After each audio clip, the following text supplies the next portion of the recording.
back to my channel.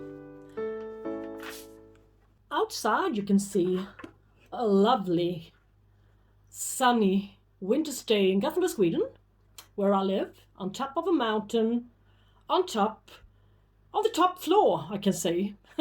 So it's quite high up where I live. And yeah, as you can guess, I live in the northern hemisphere, and today we got 4 degrees below Celsius.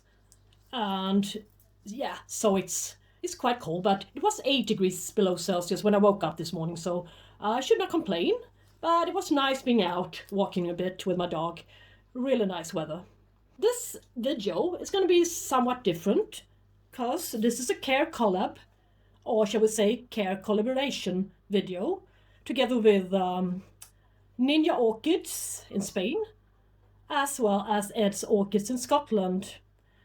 Yes, we're all going to show the same orchid for you, and talk a little bit about its care guides and such.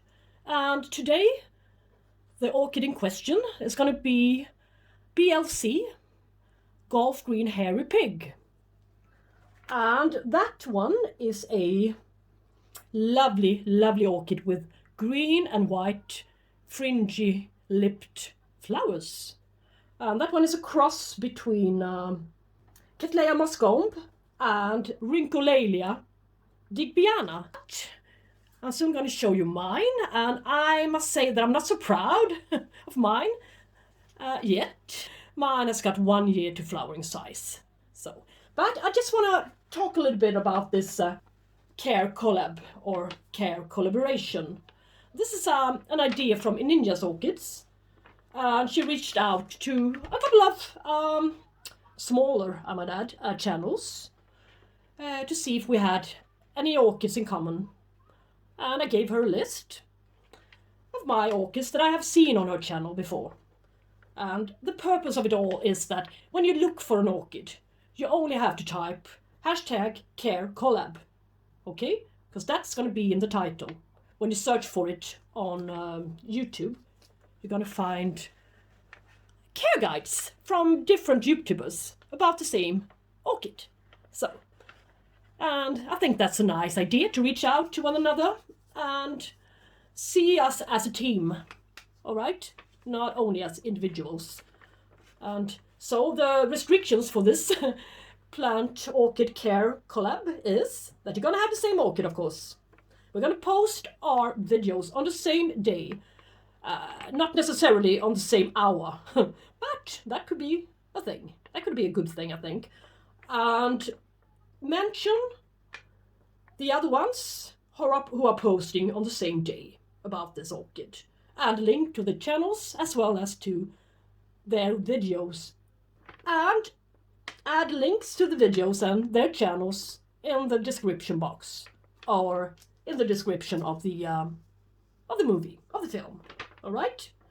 And you can also invite other quite small channels to join in. You should have the name Care Collab in the title, as well as in sporadical following updates. Anyone can join, so it could be fun. So just reach out and ask me in my comment section, if you'd like to, if I have any particular orchids in common. So then we two can make a care collab video together, or at least at the same time. All right? A link to each other. And we should be minimum 2 channels involved. And you can also make a playlist with the description care collab. So then you can watch all of the channels that you have included, as well as your own movies. Okay, I hope I made this a little clearer for you. If not, well, I'm gonna make a description about it. I'm gonna copy Ninja's description about this and paste it into my care collab playlist. So there you can read about it a little bit more. Enough talk about this nice project.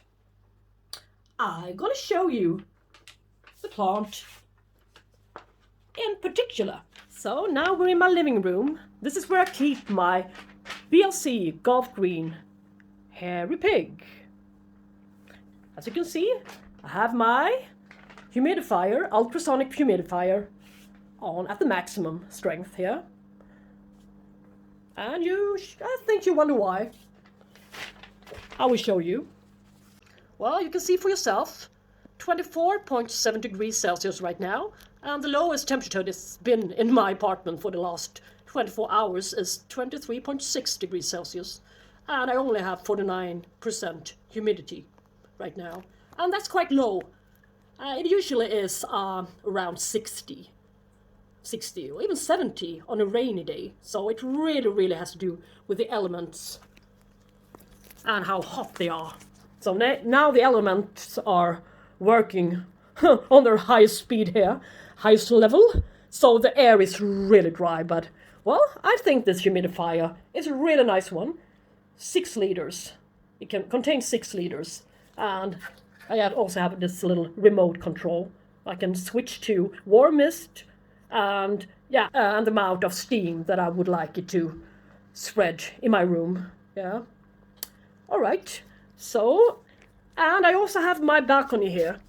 On my balcony, I have a possibility to place a few orchids during summertime here, when we have about, well, could be up to over 30 degrees Celsius sometimes, but not just only for a couple of days. Yeah, but our normal temperature range is about 23 down to 13 degrees. So, well, the night temperature hardly ever goes under 13 degrees Celsius during nighttime. But so I can have my orchids here, but I really have to check the temperature that's going to be the next following days, so they won't get too cold for them.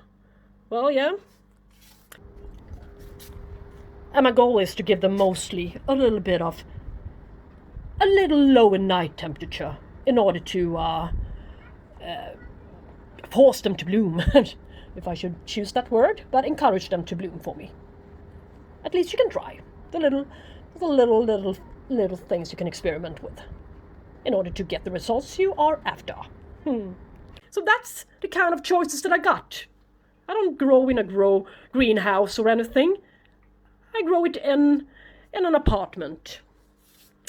And I also use tap water. I will show you that later on. Here's the orchid in question. Rlc, it says. I said BLC, but, well, Rlc Golf Green Hairy Pig. And it grows in this stand here, amongst all my other semi-hydro project orchids. I also got this shelf with semi-hydro project orchids, so I keep them in the same shelf, just so make it easier to water them and take care of them at the same rate. So I would move this one into my kitchen now. Well, and you can see I'm growing this guy, under LED light. 4,000 Kelvin, it says. Yeah, cold white. And I got a few more LED light lamps here under. So this is all the light it's getting, except for this little lamp. Yeah, but it doesn't give much. It's just a regular lamp. And this isn't the first time I got this particular orchid. I had it a few years ago. I got it from eBay seller, private seller, that was. And it arrived with brown, wet, dead leaves, which were falling off, almost all of them, and it never did well. And I suspect it was spider mice. I'm not really sure, but that orchid did not survive. That much I can say, but it really was flowering size and larger than this one. A lot larger. So this is my second attempt. So let's talk a little bit about this orchid now, shall we? I got it not long ago, summer of 2020 in August, from Svarte Orchideen in Germany. And of course, I wanted a flower size sample, but they didn't even have it on their website anymore. This one is a standard one. They always have this one, but not this time when I wanted it. So I asked them if they can provide that one from somewhere, and they could, but, well, I didn't really notice that it wasn't flower size, so it was 1 year to flowering size. And it was sitting in this little cup of pressed sphagnum moss. And yeah, and I didn't want to disturb the roots too much, so I just ripped it out and placed it into a little bit larger clay pot with some new sphagnum moss to the sides where the newest growth were. And after a while it outgrew it, so I just figured, why not place this one into semi-hydro? So firstly I made this video about the unboxing video with this particular orchid in it. I can link to that one, as well as I can link to the one when I'm just ripping it out of its pot and placing it into a clay pot, yeah. And I can link to the video when I'm transitioning this one into semi-hydroponics. So it's been a little bit more than 3 months now since I transitioned this one into semi-hydro from pure sphagnum moss. I cannot see any of the roots branching here, but what I do see is that it's a nice root system that it had. It really did have a nice root system, even though it was sitting in such a damp media. I can tell, just by looking at the leaves. No wrinkles. I'm quite pleased. Just by looking at the leaves, I can tell, or as well as the pseudobulbs, I can tell that this one is not lacking any humidity, and it's hydrated enough. So it should have a few viable roots in there. And this one is a really thirsty orchid. You can tell that. It was really damp. It's been damp for a couple of weeks in that pressed sphagnum moss it was sitting in from the start when I got it. It was so damp. I just thought, okay, I have to get rid of the sphagnum moss, because the roots are going to be dead, all right? But they wasn't.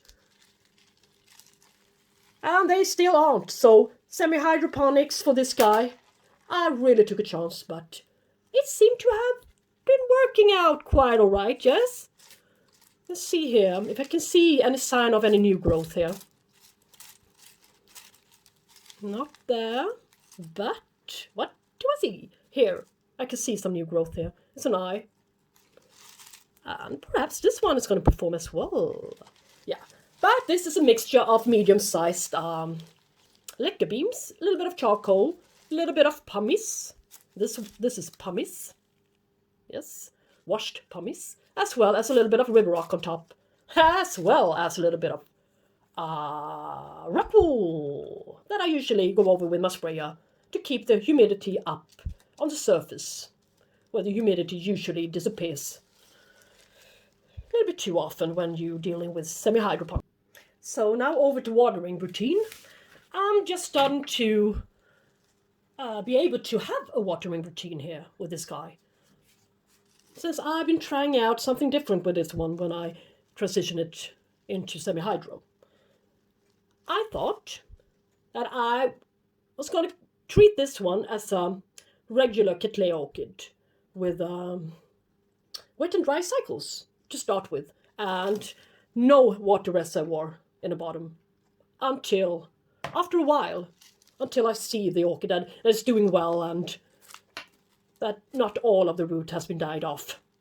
That's what I thought, and I think that was a good concept. This one has really got a lot of roots inside here. You should see the roots there. Maybe I can make a pop-up, yeah, of what the roots looked like when I placed it into semi-hydro. But after a while, I thought, after 2 months, I gave it a water reservoir. And I flush it, I think, about one or two times a month now. And I don't fertilize it that heavy, because I don't use arrow water or anything like that. I use tap water. So, as I use tap water, I just want to see what my TDS meter says about this water. Let's see. This is directly from the tap, without any fertilizers or any additives into it. So, it says 130 now. So, this is my tap water without any fertilizers or anything at all. Nothing, nothing added to it. So, yes, and when I add this new fertilizer that I got, this Formulix for seedlings, with a lot of stuff here, calcium, magnesium. This one is to use with RO water, you know, or rainwater. So I'm a little bit, I'm not really sure if I'm going to use this one so often, but this particular fertilizer, its substances stays in the water, doesn't go away. So it can give the orchid a fair amount of nutrients all of the time. That was my thought. But let's see, if I put the recommended amount of fertilizer, that particular fertilizer, into this amount of water, let's see what happens. If it's going to be too much or not. Let's just see. Yeah, as you can see, it goes up to 303. So there's quite a lot of stuff in there. Yeah, I should keep it still here. 311 now. So that's the maximum, I think. And that's quite high. So, well, I should take half of it. Half of the fertilizer amount, recommended amount of this fertilizer. Yeah. Since I already got a few nutrients in my tap water. So when you water him, it's really, really important that you flush the pot. Flush the media thoroughly. Once or twice a month, at least, to avoid salt accumulation. All right, and now add her back into the container. So, and I'm going to spray this one with the solution every once in a while, because you can also use this one, Formulix, to add a little bit of nutrients to the leaves. With this one, I'll be spraying with neem oil, so just to give it some more nutrients and prevent it to catch some ugly scale. Okay, well, I'm not really sure if I forgot anything, but this is how I keep my Rlc Golf Green Hairy Pig. So, and in my environment it looks like this. In Ninja's environment it looks a little bit different. And in Ed's environment it looks even more different. So it all depends on where you live, how you grow them, if you grow them outside, or what kind of media, what temperatures. Well, it's a lot of different aspects when you grow orchids. So thank you so much for this idea, this care collab, and join it. It's a really good thing to do, and it doesn't cost anything. It's just fun, and it's so fun to provide other people with a little bit of knowledge and a little bit of ideas, and yeah, to work as a team, as I said. That's the most important thing, I think. So, well, now go on and watch the other movies, the other channels, if you didn't already do so. And take care and join this project and have a really nice day. Thank you so much for watching. From Karins Orchids in Gothenburg, Sweden. Bye bye!